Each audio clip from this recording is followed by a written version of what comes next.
অনেক কিছু রেখেছেন, কিছু সরাসরি হুকুম দিয়েছেন। আকিমুস সালাতা আতু যাকাত, নামাজ কায়েম করো, রোজা যাকাত প্রদান করো, কুতিবা আলাইকুম সিয়াম, রোজা ফরজ করলেন আল্লাহ পাক, হজের কথা ফরজ করলেন। কিছু ইবাদত বন্দেগী যেগুলো ফরজ ওয়াজিব আল্লাহ পাক হুকুম দিলেন, কিছু আদেশ। কিছু আল্লাহ নিষেধ করলেন সরাসরি, যেমন জুয়া খেলা, মদ খাওয়া হারাম ঘোষণা করলেন, হারামগুলো হারাম করলেন।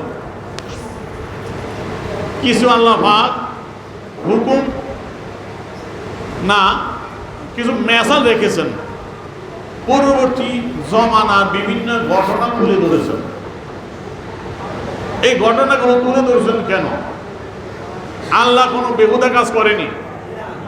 আল্লাহ কোনো বেহুদা কাজ করতে পারে। আল্লাহ কোরআনুল কারীমে বিভিন্ন আদেশ দিয়েছেন, নিষেধ করেছেন, অনেক হুকুম আহকাম দিয়েছেন। আবার কিছু আলোচনা রেখেছেন, বিভিন্ন আলোচনা মেসাল তামসিল, যেগুলো পরবর্তী জমানায় আল্লাহ ঘটিয়েছেন।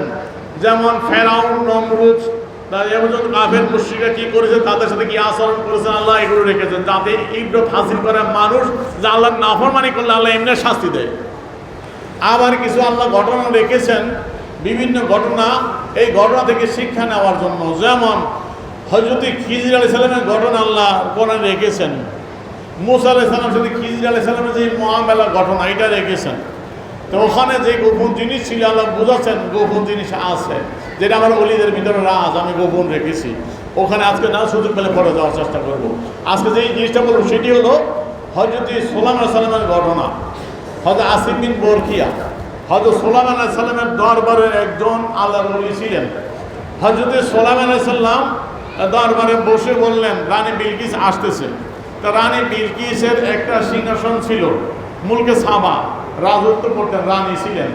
সে তার একটা সিংহাসন ছিল, বিশ্ববিখ্যাত বিশাল সিংহাসন।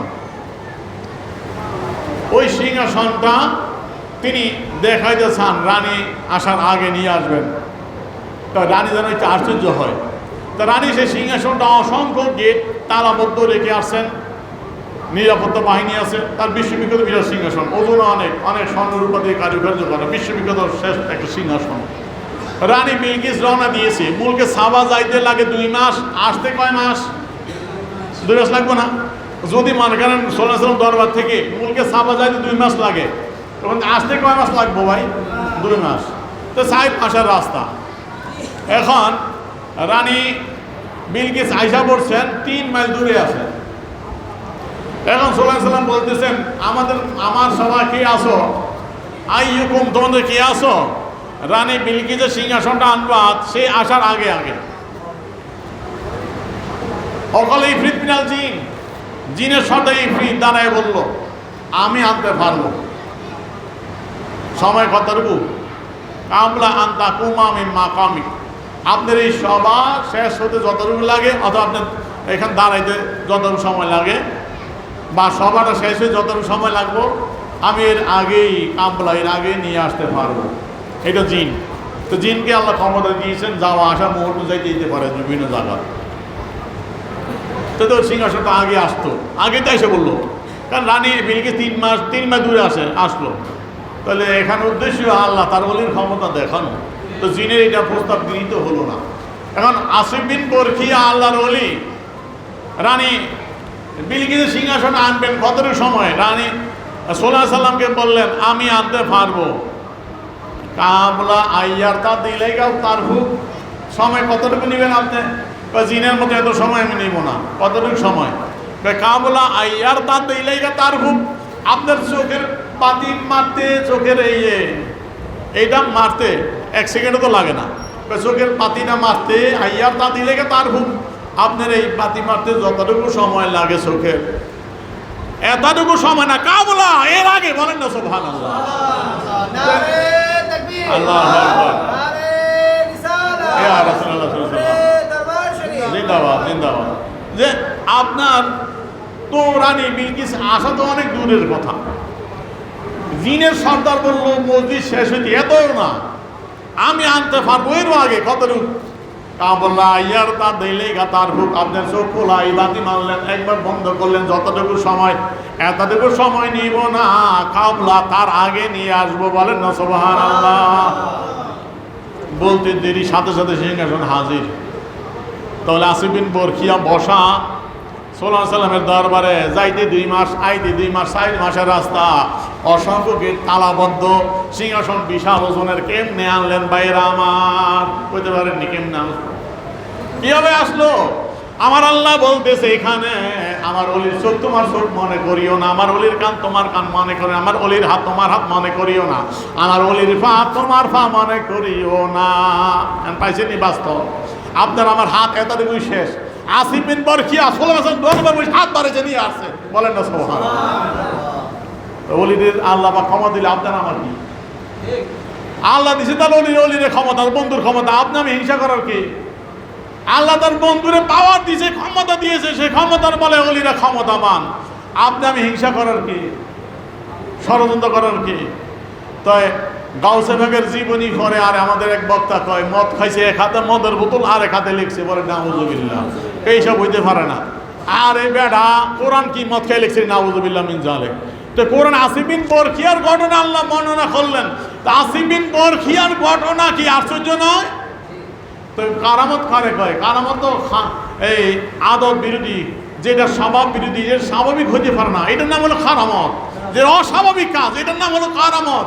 স্বাভাবিক হলে এটা কি কারামত হয়নি? শুধু এই জন্য আল্লাহ কোরআনে রাখছেন আসিফ বিন বরখিয়ার কারামত। জামাল ওলির কারামত অস্বীকার করবে আমার কিছু বান্দা, কিয়ামতের আগে দিয়ে আসবো নাফরমান, তারা আমার ওলির কারামতকে বলবে মিথ্যা, বানোয়ার, জাদু। এই জন্য আল্লাহ পাক আসিফ বিন বরখিয়ার কারামতটা কোরআন রাখা দিয়েছে। ঠিক কেন জোরে বলেন? কোরআন আল্লাহ দেখাইছেন কেন? এই কারামত লাউলিয়া বুঝে দেখো, আসিফ বিন বরখিয়ার কারামত। বলেন না সুবহানাল্লাহ।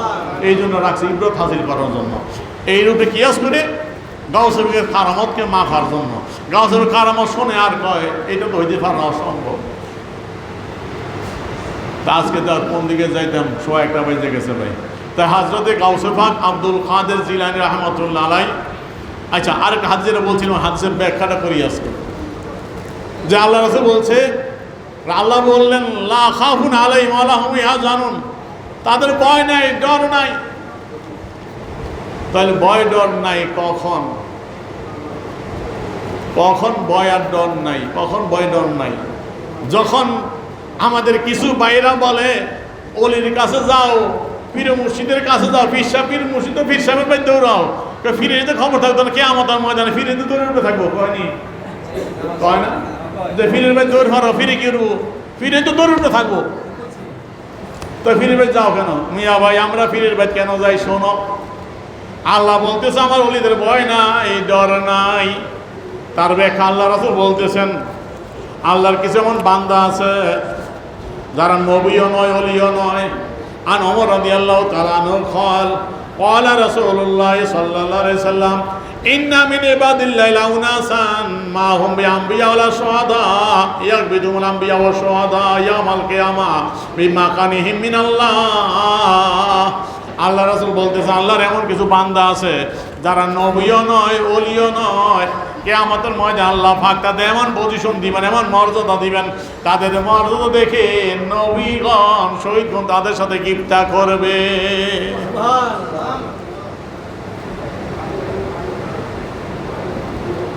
ক্বালু ইয়া রাসূলুল্লাহ তুখবিরনা মানহুম, ও আল্লাহর হাবিব তারা কারা?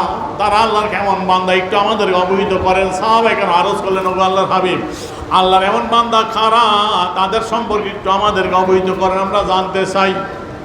আল্লাহ রাসূল বললেন ক্বালা হুম কাউমুন তাহাব্বু বিরাহিল্লাহ আলা গায়রি আরহামিন বাইনাহুম ওয়ালা মালিন ইয়াতাআতাউনা। ও আমার সাহাবারা শোনো, তারা এমন কিছু আল্লাহর বান্দা যারা মানুষদেরকে অকাতরে ভালোবাসে, একমাত্র লিল্লাহিয়াত আল্লাহর জন্য মানুষদেরকে ভালোবাসে, কোনো রক্তের সম্পর্কের জন্য নয়, টাকা পয়সা লেনদেনের জন্য নয়, একমাত্র আল্লাহর সন্তুষ্টির জন্য তারা মানুষকে ভালোবাসে। বলেন না সুবহানাল্লাহ। ফাওয়াল্লাহি ইন্না উযুহাম লা নূর, আল্লাহর কসম তাদের চেহারাটা নুরানি। দুনিয়ার মধ্যে যদি এমন ব্যক্তির চেহারার শ্যাম বর্ণ হয়, কালো হয়, কিয়ামতের ময়দানে খোদার কসম তাদের চেহারা হবে পূর্ণিমার চাঁদের নুরানি আলো জ্বলজ্বল করবে। ওয়াইন্নাহু লাআলা নূরিন, তারা নূরের মিম্বরের মধ্যে বসা থাকবে, নূরের উপর থাকবে। আর হাদিস আল্লাহ রাসূল বলতেছেন ইয়াজআলু লাহুম মানাবির মিন লুলু কাদামিল রহমান, আল্লাহ রাব্বুল আলামিনের সামনে মণি মুক্ত দিয়ে তৈরি করা নূরানি মিম্বরে বসা থাকবে তারা।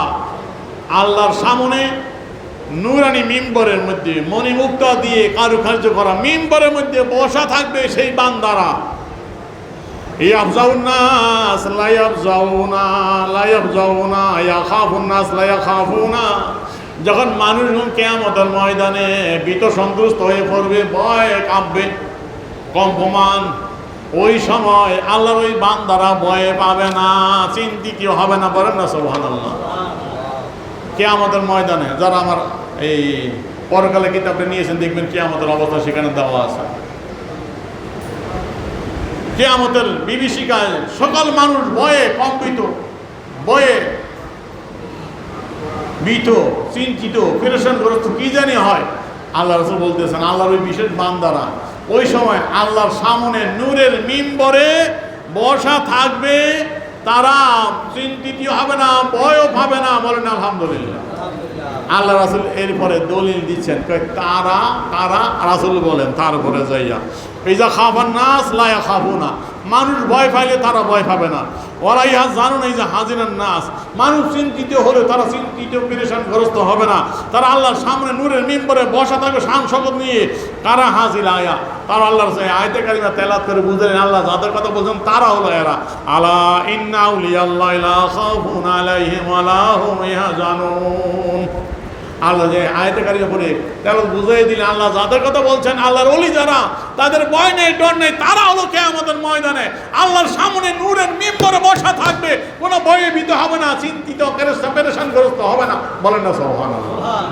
তাহলে আল্লাহর ওলিরা, আল্লাহর মাহবুব যারা, আল্লাহর প্রিয় যারা, আল্লাহর সামনে কিয়ামতের নূরের মিম্বরে বসা থাকবে, চিন্তা পেরেশান নাই, ভয় নাই। কার কথা? আল্লাহ আল্লাহ রাসূলের কথা। আল্লাহ বলছেন কোরআনে, রাসূল বলছেন হাদিসে, ঠিক কিনা জোরে বলেন। তা আল্লাহ বলছেন, তার হাবিব বলছে আল্লাহর ওলিদের ভয় নাই ডর নাই, কিয়ামতের ময়দানে তারা নূরের মিম্বরে আল্লাহর সামনে শান শওকত নিয়ে বসা থাকবে। বলেন না সুবহানাল্লাহ। তাই গাউসে পাক আব্দুল কাদের জিলানী আল্লাহর ওলি ছিলেন কিনা? সারা বিশ্ব ওলি হিসেবে মানে কিনা? আমি দেশের ওলিদের অফি রাখলাম। গাউসে পাক আব্দুল কাদের জিলানী রাহমাতুল্লাহ আলাইহিকে যদি আমরা ভালোবাসি, লাভ না ক্ষতি? কেমন লাভ? কিয়ামতের ময়দানে শুনলেনি আল্লাহর ওলিগণ আল্লাহর সামনে নূরের মিম্বরে বসা থাকবে, ভয় নাই, চিন্তা নাই, পেরেশানগ্রস্ত হবে না। আল্লাহ রাসূল বলতেছেন, এক সাহাবী জিজ্ঞাসা করি ইয়া রাসূলুল্লাহ লাওয়ান্না আবদাইন তাহাব্বা ফিল্লাহ আযজা ওয়াজাল ওয়াহিদুন ফিল মাশরিক আখর ফিল মাগরিব, ও আল্লাহর হাবিব দুই ব্যক্তির অবস্থা এমন, একজন আরেকজনকে ভালোবাসে, দেখা নাই, সাক্ষাৎ নাই, একজন পৃথিবীর পূর্ব প্রান্তে আরেকজন পৃথিবীর পশ্চিম প্রান্তে, দুইজন দুই জায়গায়, দেখা নাই, সাক্ষাৎ নাই, কিন্তু আল্লাহর জন্য ভালোবাসে। বলেন না সুবহানাল্লাহ।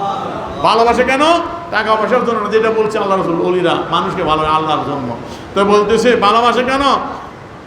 ফিল্লাহ আযজা ওয়াজাল, আল্লাহর মহব্বতে তাদেরকে ভালোবাসে, দেখা নাই, সাক্ষাৎ নাই, একজন পৃথিবীর পূর্ব প্রান্তে পশ্চিম প্রান্তে, দুইজন, কিন্তু জানে আল্লাহর ওলি, আল্লাহর মাহবুব, এই জন্য আল্লাহর জন্য ভালোবাসে। বলেন না সুবহানাল্লাহ। এই ভালোবাসা কেমন হবে? বৃথা না সফল? আল্লাহ রাসূল জবাব দিলেন,